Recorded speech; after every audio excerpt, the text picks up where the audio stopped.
Many Muslims are disappointed with the lack of action by Muslim and Arab states in the region. Some have called for war, while others would just like to see some sort of economic action. I personally don't think people understand the weakness and dependency these nations have on Israel in the West. Without trying to make excuses or provide justifications for what appears to be an absolute betrayal of the Palestinian people, I would like to go through the interests and positions of the Middle Eastern nations so that people can gain a deeper understanding of the complexity of the geopolitics of the region. I'd like to start first with Turkey. Erdogan has been quite vocal in his condemnation of Israel. However, many are disappointed with his lack of ability and or willingness to take economic action against the state of Israel. So can you break down for us Turkey's relations with Israel and the US to give us a better understanding of Erdogan's sensitive position? Let me make it clear. We're analyzing the position, we're not justifying it. I will just say one thing, because I noticed in your question about understanding that they don't have the power to do whatever. My job is a political risk consultant.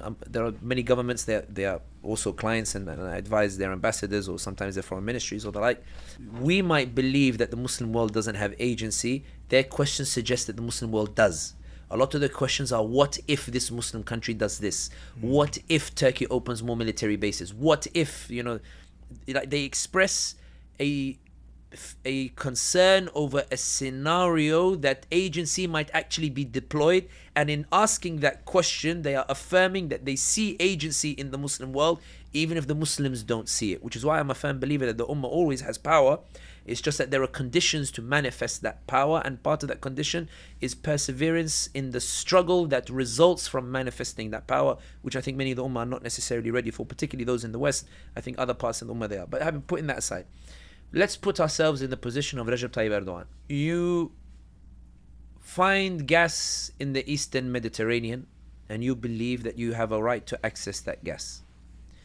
The problem, however, is as a result of you standing with the Arab people in the Arab Spring, you alienated nearly everybody who is around the Mediterranean. Egypt, Syria, Israel, Lebanon not so much, but not only that. Greece also wants access, so does Cyprus. There are maritime issues, so you're falling out with Cyprus over the Turkish issue in the north because they don't want to recognize, they talk about two-state solution or one state or the like. And the Greeks are upset at your position on Cyprus as well. So if you look on the map, Greece doesn't like you, Cyprus doesn't like you, Israel doesn't like you, Syria doesn't like you, Egypt doesn't like you. So that's literally everybody that's relevant in that Mediterranean. In 2019, the UAE-backed warlord Khalifa Haftar in Libya launches an attack on the capital. If Haftar takes the capital, you know for a fact that your entire maritime interests in the Mediterranean will be at the mercy of those countries that don't like you. They will cut you out of any deal, and the proof is that Israel, Greece, and Egypt try to sign their own economic zone with regards to access in there. And that's why when they try to push back against Erdogan's access to the Mediterranean, that's why Erdogan announced that unilateral maritime border with Libya, where he literally just created a border and said, I'm allowed access because this is the border with Libya. Erdogan wrestles with the Israelis on that front, and he's wrestling with Saudi, wrestling with UAE, wrestling with the like. He takes in 5 million Syrian refugees, knowing it might cost him politically, domestically. I remember being in Turkey in 2014, 2015, and I remember Turks on the streets saying, Erdogan gives them free education, free healthcare, whatever, and I have to pay for it. I do believe Erdogan took in those Syrian refugees knowing he would pay a political price for it. 2016 coup, then 2019 when he has the elections, this is after Libya, so 2019 you have Libya. I know it sounds like I'm going like everywhere, but you'll understand where it's coming to. 2019 comes, he's wrestling in Libya, but then he has the mayoral elections in Istanbul, Ankara, and he loses them because of the refugee question. The reason why I say the refugee question is because on the night before the vote, Bin Ali Yildirim, the AK Party candidate in Istanbul, Erdogan's candidate in Istanbul, he does a last gasp effort to try to win votes by coming out and saying, I promise to deal with the issue of the refugees as well. Something that shocked everybody. I remember sitting in Istanbul that night. I was having dinner with Turkish friends, and one of them says to me, Sami Bey, I'm really sorry. Like, I'm really, really sorry. Like, it doesn't reflect our real position. I said, dude, like, politics, it is what it is. Erdogan wakes up one day after raising interest rates for 20 years and says, interest rates is haram. So I need to bring them down now violently. And the currency starts crashing. So the economy starts crashing. And then he has a presidential election existential crisis. If he loses, the sense is that everything will be reversed. And he throws everything at this presidential election. 6 parties unite with Kilish Darulu. Erdogan wins the election, but the nationalists also get a sizable vote. So it's clear that people didn't vote for Erdogan, they voted against Kilish Darulu, expressing their discontent with what Erdogan is doing. Erdogan says to himself, look, you know what? I'm struggling. I've got economic crisis. The Americans are on my back. They won't sell me F-16s and they're treating me badly. EU is not moving on the issue of the customs union. I'm wrestling in the Mediterranean. I need the access to the gas. They're trying to cut me out of that gas. He tried in 2021, he tried to invite the Israeli energy minister to Istanbul, and then the invitation got ruined by when Israel bombed Gaza again. Erdogan says, I'm stuck. I'm wrestling with Russia in Central Asia because they're upset that I set up the Turkic Council and I'm gaining influence in Central Asia. And Putin is trying to make a point. He sent troops to Kazakhstan to rescue the government, to send a message to the regimes that you might be getting closer to Erdogan, but I'm the real power here in this region. Erdogan says, you know what? I've done 10, 11 years of antagonism. I need a breathing space. I need a breathing space. And then he gets shocked and stunned when he reads the news that at the G20 summit, Saudi Arabia, UAE, Israel, and India have announced the Middle East corridor, which is going to be a direct challenge to the Belt and Silk Road of the Chinese. The Chinese are angry that it's been announced at the G20, and Turkey realizes, or Erdogan realizes, that the whole economic landscape of the region is going to change, and Turkey is going to be kicked out of it. It's going to. So Erdogan says, you know what? I need to slow down a bit. Bin Salman tells him, on security issues, I'm happy to have some Bayraktars. Beyond that, I'm not. Don't count on me too much. UAE sees a golden opportunity. They invest 50 billion, and the UAE commentators, they say, look how the Sultan is selling out his allies now for us.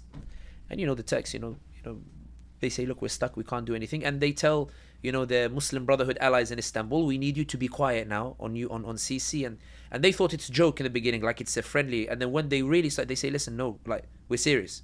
You need to stop. So they start leaving Istanbul. Erdogan says, you know what, Mediterranean gas, I don't need to be antagonistic. Haftar is no longer, taking over Tripoli because I intervened and the like. I want to make peace with Sisi so that I can agree on a deal on how we can extract that gas in the Mediterranean. And I want to talk to the Israelis to establish. So Erdogan says, look, I need a breather.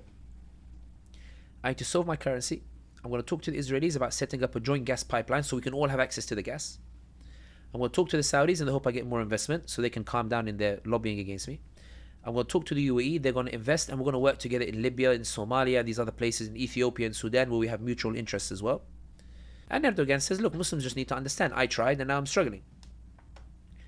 Then Gaza, October 7th takes place, and it completely humiliates him because at a time in which he's trying to wind things down, he's now being asked to escalate. So he comes out and he says, we want to be neutral and reconcile between. And the Turks get so angry at the stance that they start taking to the streets in protest, not only in support of Gaza, but in protest against Erdogan. There's a video that goes viral of a Turkish guy who says, Erdogan, you called us out in 2016 in the coup, and we came out for you. Call us out for Gaza. What are you doing? And Erdogan eventually, you see his speech start changing from very neutral to he does a rally where he gives them the speech that they want to hear. But he's very careful. He says, I can't work with Netanyahu. I don't want to talk to Netanyahu. I don't want to deal with Netanyahu. I don't want to with Netanyahu. To give something to the crowd while telling the Israelis, guys, come on, not now, of all the places. That's not to justify Erdogan's position. I truly believe, honestly, even analysis-wise, I believe that Erdogan does have convictions when it comes to Muslim issues. I don't think Turkey changes in the way that it's changed in the past 20 years unless you have conviction. I don't think you bring about those changes unless you have conviction. I do believe, this is why people say sometimes you soften Erdogan. It's because Erdogan, I hate the pragmatism, and I denounce it, and I think that it's wrong. That doesn't mean I think he doesn't have conviction. There's a difference between someone like Bin Salman, who is proactively de-Islamizing the kingdom and showing no remorse for Gaza, for his personal interests, and between Erdogan, who pursues personal interests, but you can feel it's like, I wish it did not have to be this way. I think there's a difference between that.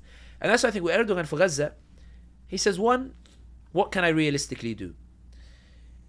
What I think he's under heavy pressure for is that there are reports, and I haven't confirmed them, but there are reports that Turkey, that trade, there's accusations, and it went around in social media, and this is what put pressure on Erdogan, that trade between Turkey and Israel increased 30% since October 7. Increased or decreased? Increased 30% since October 7. Now there are reports saying that Erdogan is taking Israel off the export list. This was last week, taking Israel off the export list. There was a list that went viral in Turkey that listed companies that are trading with the Israelis. And there were accusations, that people close to Erdogan, that they were also involved in this particular trade. It also caused a reflection of what Turkey has done, or Turkey has done for Palestine. It's these things that raise doubts about Erdogan, and that it makes clear that Erdogan believes himself to be in such a situation that this October 7th came at the worst time. I need to toe down. I don't have the power to push forward. And a lot of people are upset, with his stance. And even when he tried to justify it, in reality, it makes it quite difficult, given that, he's a lion in Syria and unable to do anything in Israel itself. And it is bitterly disappointing to see Erdogan's position on it. And I think that, some of my clients, they ask, after this genocide, will trade with Turkey and Egypt go back to normal trade with Turkey? I can't, in good faith, rule it out. I can't rule out that Erdogan will very quickly go back to normal trade with Israel, because in his view, Israel is fundamentally important to Turkish economic interests. And Erdogan says, if I have to calculate it, the Turks will forgive me for for working with Israel if I provide them greater comforts. But they will not forgive me if I go against Israel and they suffer greater discomfort. And I think in reality, that's why it's not that I'm soft on Erdogan, but I think he reflects a wider trend, which is like Pakistan, like Imran Khan, which is, at the end of the day, Imran Khan made a good statement. He said, they're not coming after me, they're coming after you. I'm just standing in the way. The point being that it's an environment that lends itself to Erdogan making these conclusions as well, which is, if I knew the Turks had my back, if I did something on Israel, like they had my back, I'd probably do something. But I know if I go to Israel, the Turks won't have my back.